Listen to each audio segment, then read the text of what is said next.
అందరికీ నమస్కారం అండి. కల్పనాదేవి కలం పేరుతో గాయత్రీదేవి గారు రచించినటువంటి జ్ఞానోదయం నవల 13వ భాగాన్ని చదువుతున్నాను. అలాగే మీ అందరికీ మా ఛానల్కి స్వాగతం. 7 మాసాల కడుపుతో 10 ఏళ్ల పిల్ల పూర్ణాంబిక అక్కతోటి 5 ఏళ్ల పిల్లవాణ్ణి నన్ను ఒడిలో పడుకోబెట్టుకొని శూన్యంలోకి చూస్తూ కూర్చుంది అమ్మ. నాన్నగారు ధైర్యం చేసి జ్ఞానా అంటూ వెళ్ళి పక్కన కూర్చోబోయారు. చివ్వున లేచిపోయిన అమ్మ, వచ్చారా? నేను ఇంతసేపు మీకోసమే ఎదురు చూస్తున్నాను. ఇదిగో మీ పిల్లలు అంటూ నన్ను అక్కని నాన్నగారికి అప్పచెప్పి, ఈ కడుపులో బిడ్డని 2 మాసాలలో మీకు అప్పగిస్తాను. అంతటితో నా బాధ్యతలన్నీ పూర్తవుతాయి. అంతవరకు ఇక్కడే నన్ను ఉండనివ్వండి. ఇక నేనెవ్వరికీ ఏమీ కాదలుచుకోలేదు, అడ్డురాను కూడాను. ఇక మీరు నిద్రించవలసింది చిన్నరాణి గారి వాటాలో. ఆవిడ మీకోసం ఎదురు చూస్తూ ఉండుంటుంది. వెళ్ళండి అనేసి బయటకు వెళ్ళిపోయిందమ్మ. నాన్నగారి గుండెలు గుబేలుమన్నాయి. అమ్మ వెనకాలే వెళ్ళి, నన్ను క్షమించు జ్ఞానా, నేను తప్పు చేశాను. అది ఎలా జరిగిందో చెప్పేస్తాను. దయచేసి నన్ను నిరాదరించకు. వీళ్ళు మన పిల్లలు. వీళ్ళని మనం కన్నాం కాబట్టి ఆ బాధ్యతలు బరువులు మనమే పంచుకోవాలి. నీకు నా మీద కోపం వస్తే నన్ను కొట్టు తిట్టు, అంతేగాని ఇలా మాట్లాడొద్దు. ఇన్నాళ్ల కాపురంలో నీ నోటి నుంచి ఇలాంటి మాటలు నేను ఎప్పుడూ వినలేదు. ప్లీజ్ నన్ను అర్థం చేసుకో, ప్లీజ్ జ్ఞానా అంటూ వెళ్ళి చెయ్యి పట్టుకోపోయారు. అమ్మ ఆయనకు దొరకకుండా తప్పించుకుంటూ అన్న మాటలు, చూసిన చూపు నాకు ఇప్పటికీ బాగా గుర్తున్నాయి. అక్క నేను గుమ్మంలో అలా నిలబడిపోయి చూస్తూ ఉండిపోయాం. ఇంకా మీరు నన్ను తాకితే మీ కన్నతల్లిని చేర్చినంత పాపాన్ని పొందుతారు.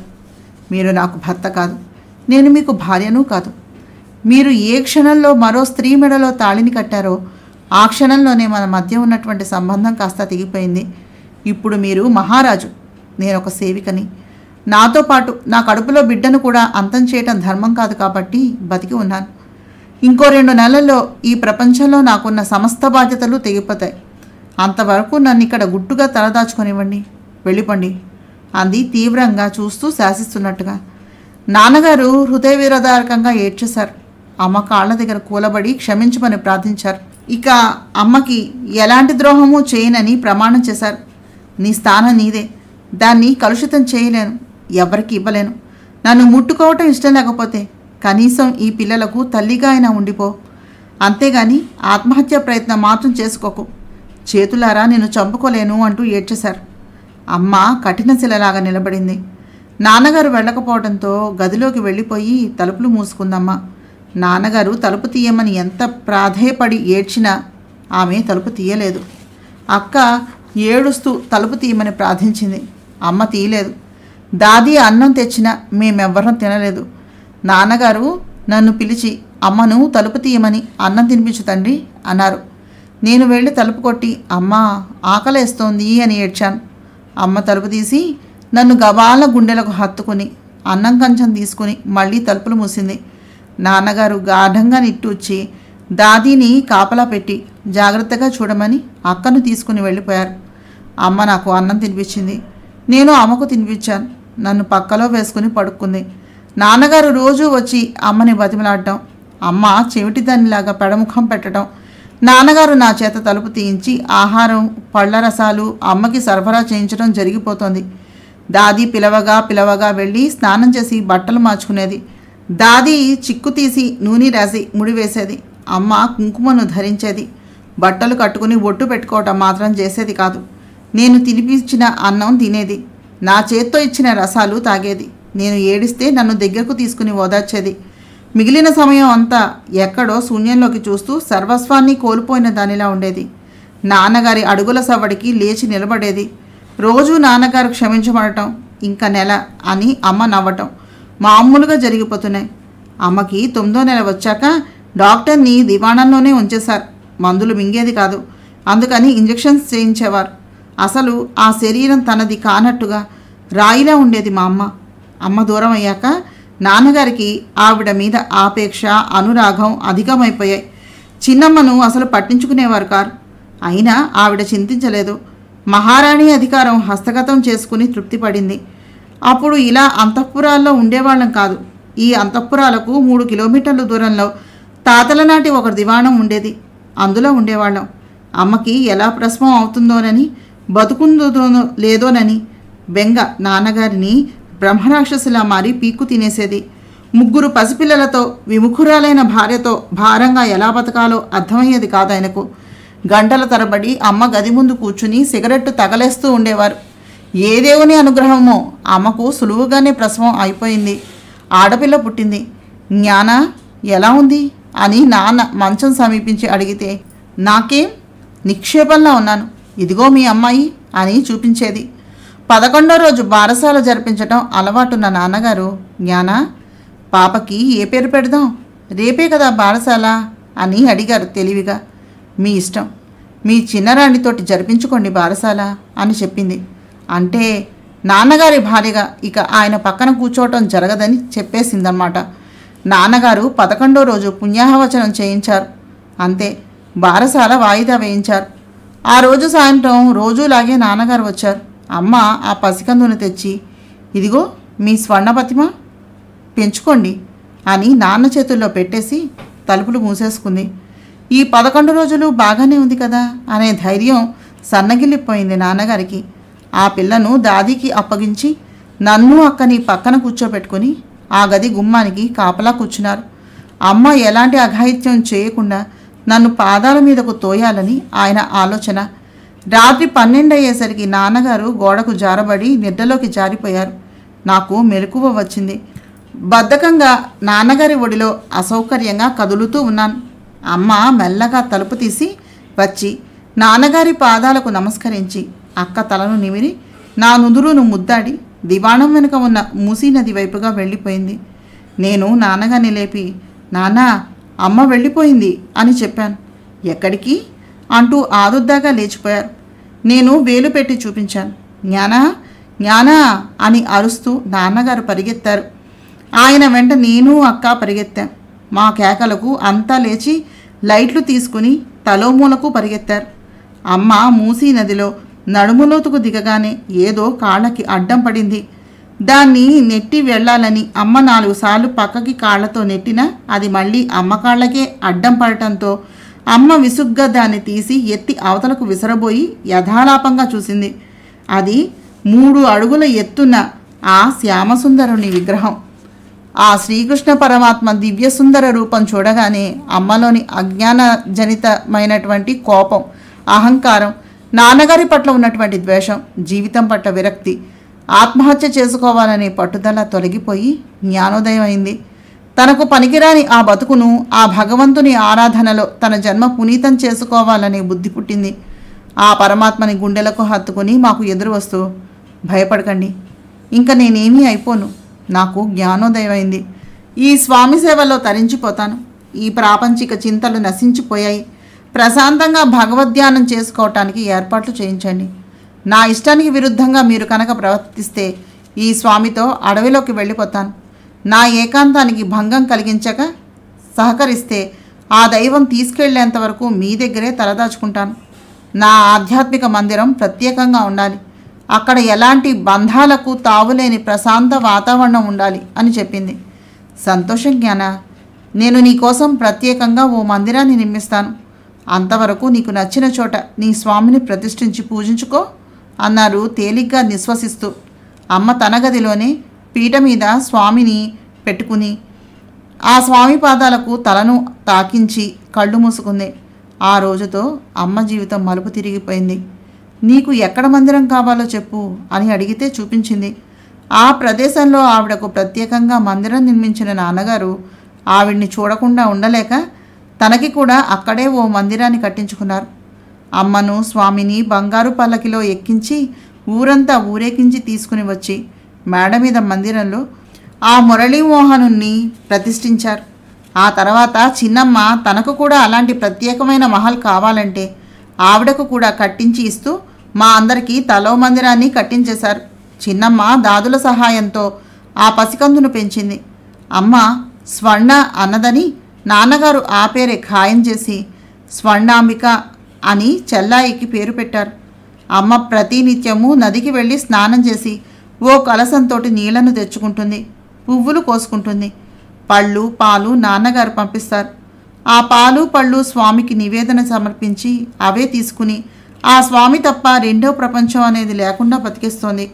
దివ్యమైనటువంటి మహిమలు కూడా సాధించింది అమ్మ.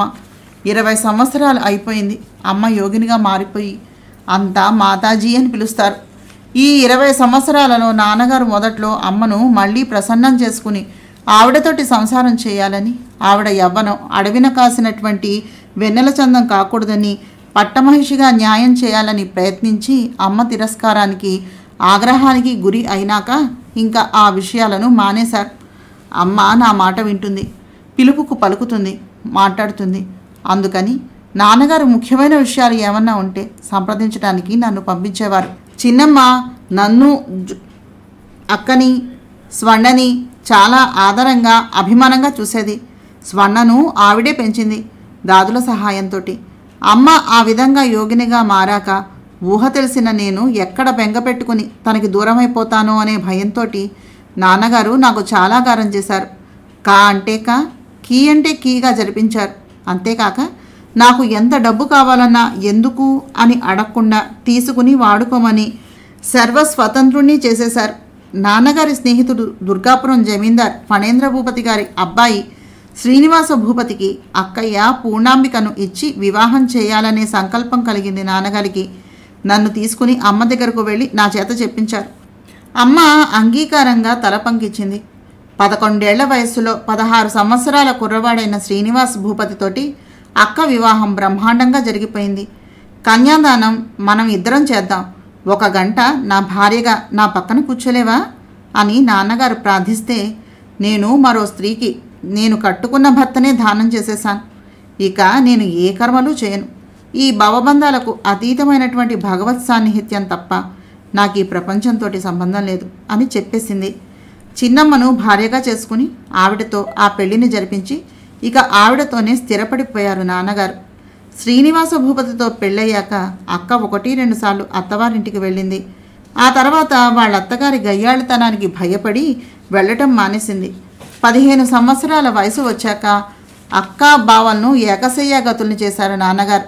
అక్క ఎన్ని కబుర్లు పంపినా, లెటర్స్ రాసినా కాపురానికి వెళ్ళకపోవడంతో బావగారు వారానికి 2-3 సార్లు వచ్చేస్తూ ఉండేవారు. అక్కను కొంచెం పెద్దదై మంచి చెడులు తెలిసినాక పంపిస్తానని, అంతవరకు బావగారిని ఇక్కడే ఉంచేయమని నాన్నగారు కోరటంతో ఫణేంద్ర భూపతి గారు సరే అన్నారు. ఆయనకు 3 కొడుకులే. బావగారు రెండో ఆయన. పెద్ద ఆయన లా చదివి లాయర్గా ప్రాక్టీస్ చేస్తున్నారు. ఆఖరాయన అమెరికాలో డాక్టర్గా పెద్ద కోర్సు డాక్టర్గా చదివి అక్కడే ప్రాక్టీస్ చేస్తూ ఉన్నారు. బావగారు ఆ రోజుల్లోనే ఇంజనీరింగ్ కోర్సును చదువుతూ మధ్యలో ఆపేసి ఇల్లరికం వచ్చేశారు. ఫణేంద్ర భూపతి వ్యసనాలకు ఆస్తి హారతి కర్పూరం అయిపోయింది. ఇల్లు వేలం వేసేసే పరిస్థితుల్లో ఫణేంద్ర భూపతి లెటర్ రాసి పెట్టి ఆత్మహత్య చేసుకున్నారు. నాన్నగారు ఆ వేలాన్ని ఆపించి 5 కోట్లు ఖర్చు పెట్టి మళ్ళీ వాళ్ళ పరువు ప్రతిష్టలు నిలబడేలా చేశారు. కష్టకాలంలో తమను ఆదుకున్న నాన్నగారంటే లాయర్గా చేసే పెద్ద బావగారి భానుప్రసాద్ గారికి చాలా ఇష్టం, గౌరవం కూడాను. ఆఖరతను రజనీకాంత్. ఈనాటికి భానుప్రసాద్ నాన్నగారికి విధేయుడుగానే ఉంటారు. అంతేకాదు నాన్నగారు ఖర్చు పెట్టిన 5 కోట్ల ఆస్తి నిజానికి మా బావగారికే చెందాలని రాయించేశారు కూడా. ఆ విషయం ఆయన తల్లికి అస్సలు నచ్చలేదు. అక్కడికి వచ్చి ఆ ఆస్తిపాస్తులను చక్కబెట్టుకోమని 4-5 సార్లు తమ్ముడికి లెటర్స్ రాశారు. బావగారు వెళ్ళకపోవటంతో ప్రస్తుతానికి ఆయనే చూసుకుంటున్నాడు. పెద్ద ఆయనకు 2 అమ్మాయిలే పుట్టిన కారణంగా అక్కయ్యకు పుట్టిన మగబిడ్డ సంజయ్ భూపతిని ఆయన తీసుకుని వెళ్ళిపోయి పెంచుకుంటున్నారు. కనీసం కొడుకు కోసమైనా వస్తారేమో తల్లిదండ్రులు అని ఎదురు చూస్తున్నారు ఆయన. సంజయ్ తర్వాత అక్కయ్యకు వరుసగా 4 గర్భస్రావాలైనాయి. ఆ నీరసం వల్ల నేను వెళ్ళనని చెబుతున్న అక్కయ్యను బలవంతంగా పంపించడం ఇష్టం లేక ఊరుకున్నాం. సంజయ్ని నెలకి ఓసారి పంపేవారు ఇక్కడికి. ఇప్పుడు ఏ 5-6 మాసాలకో ఒకసారి వస్తున్నాడు. సంజయ్కి 9 నుండి 10 రాబోతూ ఉంది. బాగా చదువుకుంటున్నాడు. భానుప్రసాద్నే తండ్రి అనుకుని డాడీ అని పిలుస్తాడు. బావగారిని బాబాయ్ అని పిలుస్తాడు. ఇక్కడికి రావడానికి అస్సలు ఇష్టపడడు. వాడికి వాళ్ళ అక్కలతో తప్ప కాలక్షేపం కాదు అన్నాడు కృష్ణ చైతన్య గాఢంగా నిట్టూరుస్తూ. తల్లి కథ చెప్పటం ముగించాడు. దేవీ నవరాత్రులు ప్రారంభమయ్యాయి. దివాణంలో అంబికాదేవి ఉత్సవాలు చాలా గొప్పగా జరుగుతున్నాయి. ఎక్కడెక్కడి నుంచో జనం గుంపులుగా వచ్చి అమ్మవారికి కుంకుమ పూజ జరిపించుకుని వెళుతూ జ్ఞానాంబికాదేవిని కూడా దర్శించుకుంటున్నారు. వచ్చిన వారికి అన్నసత్రంలో బ్రాహ్మణుల చేత వంటలు చేయించి సంతర్పణలు చేయిస్తున్నారు. రోజు ఉదయం పద్మాంబికాదేవితోటి బయలుదేరి వెళ్ళి 5ంటికి పీటల మీద కూర్చుని సహస్రనామార్చనను జరిపించి వస్తున్నాడు కృష్ణ చైతన్య. సాయంత్రం పూర్ణాంబిక, కనకాంబిక, పద్మాంబిక కలిసి వెళ్ళి కుంకుమ పూజలు చేయించుకుని వస్తున్నారు. రాధిక వచ్చి 2వ నెల మొదలైంది. ఎదురుగా ఉన్నటువంటి భవనం కారిడార్లో జుట్టు చిక్కు తీసుకుంటున్న స్వర్ణ రాధికను చూసి పలకరింపుగా నవ్వింది. రాధిక కూడా చిరునవ్వుతో విష్ చేసింది. పెద్దగా అరిస్తే కానీ మాటలు వినబడవు. అందుకని సైగలతో తను గుడికి అంబికాదేవి ఆలయానికి వెడుతున్నట్టుగా చెప్పి వస్తావా అని అడిగింది స్వర్ణ. నాకు రావాలనే ఉంది, కానీ మీ అన్నయ్యను అడగాలి కదా. రేపు అడిగి వెళ్ళమంటే వస్తాను అని సైగ చేసింది రాధిక జవాబుగా. ఆ రాత్రి కృష్ణ చైతన్య వచ్చినప్పుడు గుర్తుపెట్టుకుని మరీ అడిగింది, ఇంత చిన్న విషయానికి నన్ను అడగాల? అయితే నేను నీకు నా మీద సర్వాధికారాలను సర్వ హక్కులను ఇచ్చేసినా నువ్వు వినియోగించుకోవేంటి? ఈ 4 గోడల మధ్యన నిన్ను నేను ఖైదు చేయలేదు. ఈ మధ్య నాకు ఇదివరకులా ఖాళీ ఉండటం లేదు. నాన్నగారు మెల్లిమెల్లిగా నా స్వేచ్ఛా స్వాతంత్రాల రెక్కలు విరిచేసి బాధ్యతలను అప్పగిస్తున్నారు.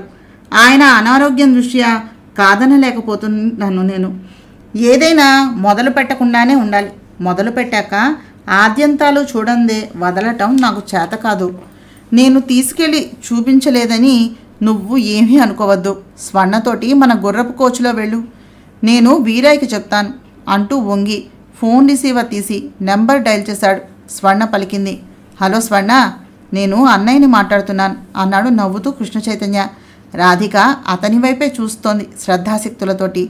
నల్లని నలుపే అయినా ఎరుపు రంగు నుంచి కలబోసిన శిలా విగ్రహాల్లా అదో రకమైన మెరుపుతో అతని ముఖం చాలా అందంగా ప్రకాశిస్తూ ఉంటుంది. ఆ కనులలోని కాంతి నవ్వినప్పుడు 1000 వెన్నెలలు విరుస్తున్నట్టుగానే హాయిగా, అది అందమో ఆకర్షణో సమ్మోహనత్వమో ఇది అని స్పష్టపరచలేనటువంటి కమనీయమైన మూర్తి కృష్ణ చైతన్య ఆకృతి. ఆ చెంపలు, మీసము, ఆ ఠీవి, ఆ రాజసం ఇతన్ని తనవాడుగా అనుకోవటానికే అర్హత లేని తనకు ఇతనితోటి ఈ సహజీవనం ఏ భగవంతుడు ప్రసాదించిన దివ్యవరమో కదా. ఒకవేళ సంజీవి బతికి ఉంటే ఆ తలుపు రాగానే ఆమె మనసు దేహము కూడా కంపరంగా జల్దరించాయి. ఆ రాత్రి కృష్ణ చైతన్య రావటం 2 నిమిషాలు ఆలస్యమైనా తన బతుకు ఏమయ్యేది?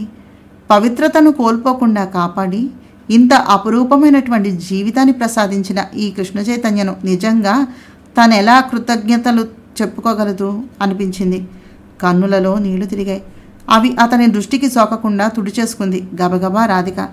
హలో అన్నయ్య, ఏమిటి విశేషం? ఈవేళ ఇంత హఠాత్తుగా నేను గుర్తొచ్చానేమిటి? పర్వాలేదు, నువ్వు ఇంకా ఈ లోకంలోనే ఉన్నావన్నమాట అంది నవ్వుతూ. అదేమిటే, ఏ లోకం వెళ్ళిపోతున్నాను అనుకుంటున్నావు నువ్వు? నేను బతికే ఉన్నాను, ఇంకా పోలేదు, పోను కూడా. రాధికతోటి ఇంకో 60 సంవత్సరాలు సునాయాసంగా సంసారం చేస్తాను.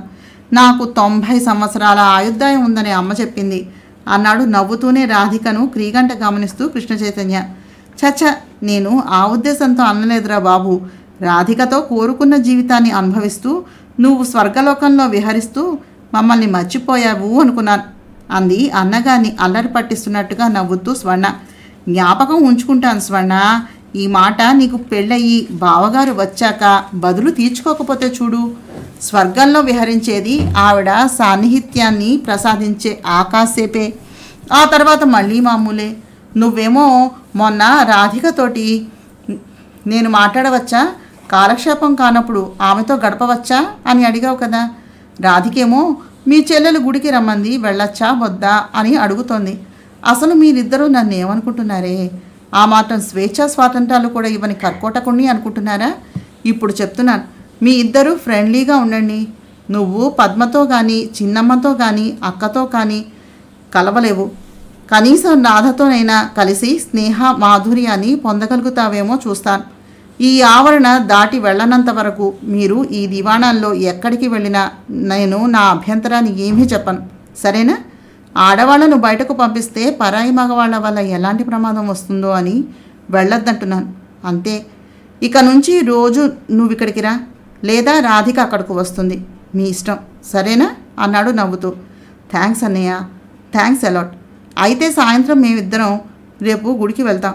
రాధిక లాంటి మంచి స్నేహితురాలు దొరికినందుకు చాలా థ్యాంక్స్ అంది. ఇట్స్ ఓకే, ఉంటాను అంటూ ఫోన్ పెట్టేసి రాధికను బాహువులతోటి చుట్టేశాడు కృష్ణ చైతన్య. రాధికకు ఇహప్రపంచం గుర్తు రానంత ఆనంద శృంగార సామ్రాజ్యంలో విహరింపజేస్తూ సుఖానుభూతిలో ముంచేశాడు. మరునాటి ఉదయం స్వర్ణతోటి గుర్రపు కోచులో అంబిక ఆలయానికి వెళ్ళింది రాధిక. వాళ్ళు వెళ్ళేసరికి అక్కడ పద్మాంబికాదేవి, కనకాంబికాదేవి, పూర్ణాంబికాదేవి కూర్చునున్నారు. లోపల అర్చన జరుగుతోంది. గుర్రపు కోచు దిగి వస్తున్న రాధికను చూడగానే పద్మకు కళ్ళు ఎర్రబడ్డాయి. ముక్కుపూటాలు పెద్దవయ్యాయి. ఈర్ష్య అసూయలతో మనస్సు భగ్గుమంది. చూసారా అత్తయ్య, ఆవిడగాన్ని గుర్రపు కోచులో ఎక్కి మరీ వచ్చింది. చూడండి ఆ జానతనాన్ని అంది పద్మాంబిక బాహాటంగానే. చూస్తూనే ఉన్నా. జానతనం కాకపోతే పెళ్ళైన మగవాణ్ణి తగులుకుని ఒక పచ్చని సంసారంలో చిచ్చు పెట్టగలదా? అది జానతనం కాదు పద్మ, సానితనం. సానిదానికి ఒక మగవాడు ఒక కాపురం ఏమిటి? నీ మొహం. దానికి కావాల్సింది కృష్ణ కాదు, ఐశ్వర్యం. దానికోసమే వచ్చింది, మోజు తీర్చుకుంటోంది అంది కనకాంబిక వ్యంగ్యంగా నవ్వుతూ.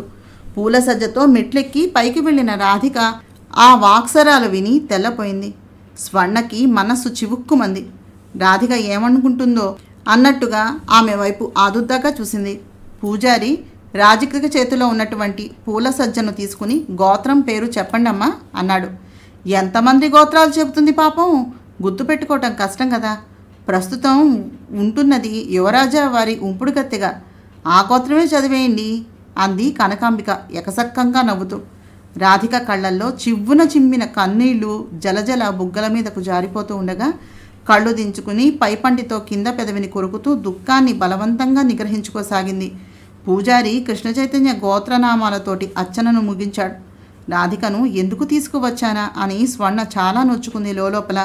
పెళ్లి చేసుకుని ఒక మగవాడి వెంట అత్తింటికి వెళ్ళటం సాంప్రదాయం, మర్యాద, ఆడబతుక్కి గౌరవం. కానీ మెడలో తాళి లేకుండా ఒక మగవాణ్ణి నమ్మి వస్తే అది ఇంత అమర్యాద, అగౌరవం, అవహేళనగా మారుతుందా? భగవంతుడా, ఇక నా బతుకంతా నేను ఇలాగ అపనిందలు మోయవలసిందేనా? ఈ అపనిందలు భరిస్తూ, సహిస్తూ, క్షమిస్తూ ఎంత సహనం ఉంటే ఇది సాధ్యపడుతుంది? అసలు నేను ఈ గుడికి ఎందుకు వచ్చాను అని లోపల కుంచుకుపోయింది రాధిక. కృష్ణ ఇన్నాళ్ళు ఏ పిల్లని ఉండనివ్వలేదే, ఇది ఇంకా ఇక్కడే ఉందా అని ఆశ్చర్యంగా చూసింది పూర్ణాంబిక బుగ్గలు నొక్కుకుంటున్నట్టుగా చూస్తూ.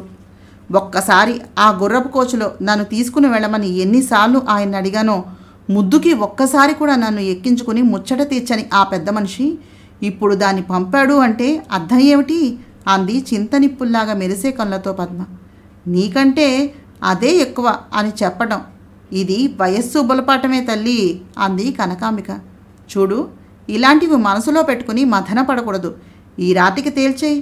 ఇంకా ఈ కుంపటి మనకెన్నాళ్ళు? ఆడది దేన్నైనా భరిస్తుంది కానీ సవితిని మాత్రం సహించలేదని అతగాడికి అర్థమయ్యేలాగా చెప్పు. ఇన్నాళ్ళు ఊరుకున్నా ఇక మాత్రం అతన్ని క్షమించకు అంది ఆదేశాత్మకంగా.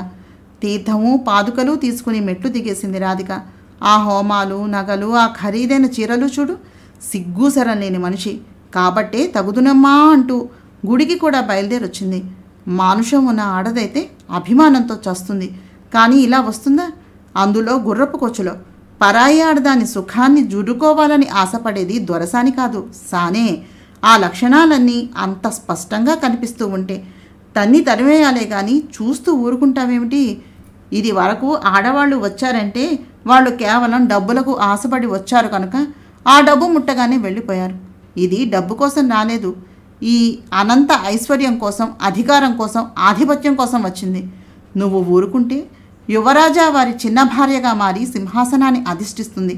అర్థమవుతోందా అంది కనకాంబికాదేవి. ఇక వినలేని దానిలా గబగబా అడుగులు వేసుకుంటూ దూరంగా వచ్చేసింది రాధిక. ఆమె వెనుక స్వర్ణ, ఆమె వెనుక గుర్రపు కోచు వచ్చాయి. రాధా ఆగు, నిన్నే. రాధా గుర్రపు కోచులో వెళ్దాం అంది స్వర్ణ. వద్దు స్వర్ణ, ఎంత దూరమని? నడిచి వస్తాను.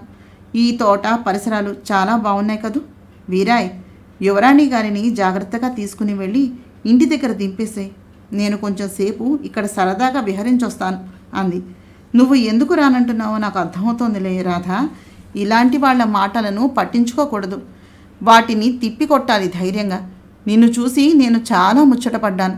సహించటం, భరించడం, క్షమించటం అనేవి చేతకాని వాళ్ళు చేసే పనులు. సమర్థులైన వాళ్ళు వాళ్ళ నోళ్లను మూయించాలి. నువ్వు తలుచుకుంటే ఈ కనకాంబికనే కాదు, ఆ పద్మాంబికను కూడా ఇల్లు వెళ్ళగొట్టించగలరు. స్వర్ణ అంటూ ఆమె మాటలు పూర్తి కాకుండానే చప్పున ఆమె నోరును నొక్కేసిన రాధిక, తప్పు స్వర్ణ, అలాంటి మాటలు నువ్వు మాట్లాడకూడదు. పద్మాంబిక అంటే ఎవరనుకుంటున్నావు? సాక్షాత్తు శ్రీ మహాలక్ష్మి, ఈ ఇంటికి మహారాణి, మీ అన్నయ్య గారికి పట్టమహిషి. ఇక కనకాంబికాదేవి గారు నాకు అత్త, పూజనీయురాలు. వాళ్ళన్న మాటల్లో తప్పే ఉంది? మీ అన్నయ్య నన్నెంత ప్రేమించినా నేను ఆయన భార్యను కాలేను. ఈ లోకం ఎప్పటికీ ఉంపుడుగత్తెగానే వచ్చిన ఆడదాన్ని ఎప్పుడూ గౌరవించదు, క్షమించదు, హర్షించదు. కాబట్టి ఇలాంటి మాటలు నాకు చాలా సహజం. ఇన్నాళ్ళు నేను అంతఃపురంలో తలదాచుకున్నాను కనుక లోకం నా గురించి ఏమనుకుంటోందో నాకు తెలియలేదు, నేను గుర్తుపెట్టుకోలేదు. ఇప్పుడు తెలిసింది కనుక నేనెంతలో ఉండాలో, ఎలా ఉండాలో, అసలు నా స్థానం ఏమిటో ఇప్పుడే బాగా అర్థమైంది. నేను చేస్తున్నది చాలా తప్పు. నాకు తెలుసు, ఇన్నాళ్ళు మీ అన్నయ్య చూపిస్తున్న ప్రేమానురాగాలనే పాసాల్లో చిక్కుకొని నిజంగా నాకు అర్హత లేని అందలాలను ఎక్కాను. ఆయన చిన్న భార్యగా ఈ జన్మ తరించిపోవాలని ఆశపడ్డాను. ఇప్పుడు ఏ క్షణంలో ఉద్వాసన చెప్పబడినా వెళ్ళిపోవటానికి సిద్ధంగా ఉండాలి. కానీ అనుబంధాలు, ఆత్మీయతలు పెంచుకోకూడదు అనే సంగతి అనుభవపూర్వకంగా గ్రహించాను. నేను ఈ ఐశ్వర్యాన్ని, అధికారాన్ని, ఆధిపత్యాన్ని ఏనాడు ఆశించలేదనే సంగతి నా ఆత్మసాక్షికి మాత్రమే తెలిసినటువంటి నిజం. ఈ విషయం ఇప్పుడు కాకపోయినా ఎప్పటికైనా వాళ్ళు గ్రహిస్తారు. ఆ రోజు త్వరలోనే వస్తుంది కదా. ఇంకా నువ్వు వెళ్ళు ప్లీజ్ అంది బతిమిలాడుతున్నట్టుగా రాధిక. వీరాయ్ గుర్రపు కోచుని ఆపి నిలబడి రాధిక మాటలు విని ఆశ్చర్యపోయాడు. రాధిక వీరాయ్ కనులకు భూదేవంత ఓరిమి కలదని, క్షమించటంలో, సహించటంలో, భరించడంలో ఆమె నిజంగానే భూదేవి లాంటిదని అర్థమైంది. కృష్ణ చైతన్యకు అక్షరాల సరిపోయినటువంటి అర్ధాంగి అంటే అది రాధికేనని గ్రహించాడు. నువ్వు నిజంగా దేవతవి రాధిక. నీ ఆంతర్యం తెలియక తొందరపడ్డాను. నీ మంచితనం, నీ మంచి మనస్సు, నీ మంచి ప్రవర్తన అలాంటి మూర్ఖులకి అర్థం కావాలంటే అది ఇప్పట్లో జరిగే పనేమీ కాదు. కలిసే వచ్చాం. కలిసి వెళ్ళటం అనేది ధర్మం. నువ్వు గుర్రపు కోచు ఎక్కనప్పుడు నేను మాత్రం ఎందుకు ఎక్కుతాను? నేను కూడా నీతో నడిచే వస్తాను. నువ్వు వెళ్ళు వీరాయ్ అంది స్వర్ణ. అమ్మో, యువరాజా వారు నన్ను చంపేస్తారమ్మా. రండి వెళదాం. ఇక్కడికి 3 మైళ్ళు ఉంటుంది దూరం. నడవలేరమ్మా, నా వెంట రండి, నా మాట వినండి అన్నాడు వీరాయ్. స్వర్ణ రాధిక వైపు చూసింది. రాధిక మౌనంగా నడుస్తూ ఉంటే ఆమెను అనుసరిస్తూ, అన్నయ్యకి ఆగ్రహం వస్తే సమాధానం చిన్నవదిన ఇస్తుందిలే వీరాయ్, నువ్వు పద అంది స్వర్ణ. వీరాయి ఆ ఇద్దరి వెంట గుర్రపు కోచు నడిపించి తీసుకుని వెళుతూ ఉంటే కారులో సాగిపోతూ పద్మాంబిక బృందం ఆ దృశ్యాన్ని చూసి ముఖాలను చూసుకున్నారు. మన డోసు బాగానే పనిచేసింది. ఈ పిల్లకి కొంచెం అభిమానం ఉంది పద్మా, అందుకే నడిచి పెడుతోంది అంది కనకాంబిక. అర్థమైంది, కానీ ఆయనతో ఏం గొడవ వస్తుందో ఏమో అంది పద్మాంబిక. ఉన్నవి లేనివి కల్పించి చెబితే మన కొంప కాస్త మునిగిపోతుంది అంది పూర్ణాంబిక. ఆ పిల్ల అలాంటి రకం కాదనే అనుకుంటున్నాను అంది ఆలోచనగా చూస్తూ కనకాంబిక. కారు సాగిపోయింది. స్వర్ణ హఠాత్తుగా పిలిచింది రాధిక. చెప్పు, ఏమిటి వదిన అంది స్వర్ణ. నేను నీకు వదినను కాను, నా పేరు రాధిక. అలాగే పిలు. చూడు, ఈ సంగతి ఏది మీ అన్నయ్యకు చెప్పకు. నా రాక వల్ల ఆ భార్యాభర్తల మధ్యన తల ఎత్తిన మనస్పర్ధలు నా మూలంగా మరింత పెరగటం నాకేమాత్రమూ ఇష్టం లేదు. ఇక్కడ జరిగింది ఇక్కడే మర్చిపోవాలి. అర్థమవుతోందా అంది రాధిక. అన్నయ్య అడిగితే దాచే శక్తి నాకు లేదు, అడక్కపోతే చెప్పే ధైర్యమూ లేదు, సరేనా అంది గడుసుగా నవ్వుతూ స్వర్ణ. వీరయ్య మాత్రం ఏదీ దాచకుండా ఉన్నది ఉన్నట్టుగా అక్షరం పొల్లుపోకుండా కృష్ణ చైతన్యకు నివేదించి తన స్వామి భక్తిని నిరూపించుకున్నాడు. కృష్ణ చైతన్య స్వర్ణని కలుసుకుని గుడిలో జరిగిన సంగతంతా తెలుసుకుని ఏమీ తెలియని అమాయకుడిలాగా రాధిక అంతఃపురంలోకి ప్రవేశించాడు. రాధిక ఆకాశంలో వెదిగే తదియ చంద్రుణ్ణి గమనిస్తూ ఉండిపోయింది.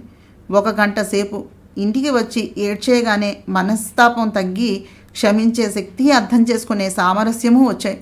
పద్మాంబిక స్థానంలో తను ఉన్న ఈ విషయం ఇలాగే జరిగేదేమో అనిపించింది. అందుకే తను గాయపడిన హృదయాన్ని సముదాయించుకోగలిగింది. తనని కృష్ణ చైతన్య ఎత్తుకొచ్చేటప్పుడు ఏ నగలు ధరించిందో వాటినే తీసి పెట్టుకుని చాలా సామాన్యమైనటువంటి చీరను కట్టుకుంది. కృష్ణ చైతన్య కొన్న చీరలు నగలు తీసి దాచేసింది. ఏడ్చినట్టుగా తెలియకూడదని స్నానం చేసి చాలా సింపుల్గా అలంకరించుకుంది.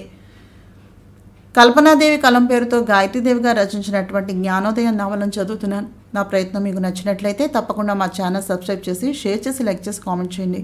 నమస్తే.